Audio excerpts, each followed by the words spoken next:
अस्सलाम वालेकुम viewer, welcome back to my YouTube channel.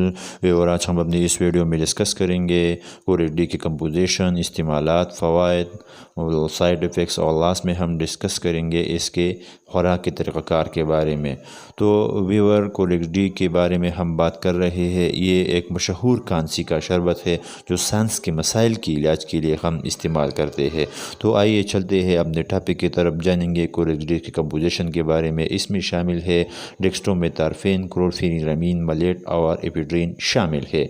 अब जानेंगे व्यूअर, कोरेज डी का इस्तेमाल हम कौन सी बीमारियों के लिए करते हैं, यानी कौन से मेडिकली यूजेस के लिए हम इसका इस्तेमाल करते हैं। तो कोरेज डी का इस्तेमाल हम खांसी यानी कफ और कोल्ड ज़ुकाम के लिए करते हैं। इसके अलावा सांस की नाली के इन्फेक्शन, एलर्जिक्स खांसी, ब्रोंकाइटिस और दमा यानी अस्थमा में हम कोरेज डी का इस्तेमाल करते हैं।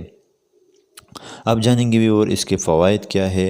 तो इसके फ़वाइद ये है कि आसानी से इखराज के लिए बलगम को पतला कर देता है, हमारे खांसी को रुकती है, एलर्जिक रद्द अमल को कम कर देता है। अब जानेंगे व्यूअर इसके साइड इफ़ेक्ट्स के बारे में, यानी वो कौन सी मुअज़्ज़र असरात है जो कोरेज डी की वजह से हमारे जिस्म में रूनुमा होते हैं। इसमें शामिल है चक्कर आना, यानी हमें चक्कर आ सकती है, गुनूदगी, पीठ का ख़राब हो जाना, एलर्जिक रद्द अमल शामिल है। अब जानेंगे व्यूअर इसके प्रिकॉशन के बारे में, यानी वो कौन सी एहतियात है जो कोरेज डी के इस्तेमाल से हमें करना चाहिए। 6 साल से कम उम्र बच्चों में इस दवा को तजवीज़ न करें।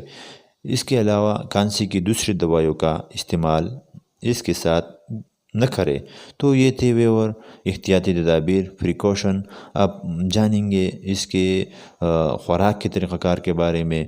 तो बड़ों के लिए 2 टीस्पून रोज़ाना दिन में 3 मरतबा, और वो बच्चे जो 6 से 12 साल तक हो इसके लिए आधा चमचा रोज़ाना खाने के बाद इस्तेमाल करें, दिन में 3 मरतबा।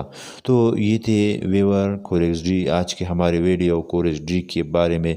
सो प्लीज़ अगर कोई सवालात हो तो नीचे कमेंट्स में ज़रूर शेयर करें, और लास्ट में हमारे चैनल को सब्सक्राइब और लाइक न भूलिए। Thank you for watching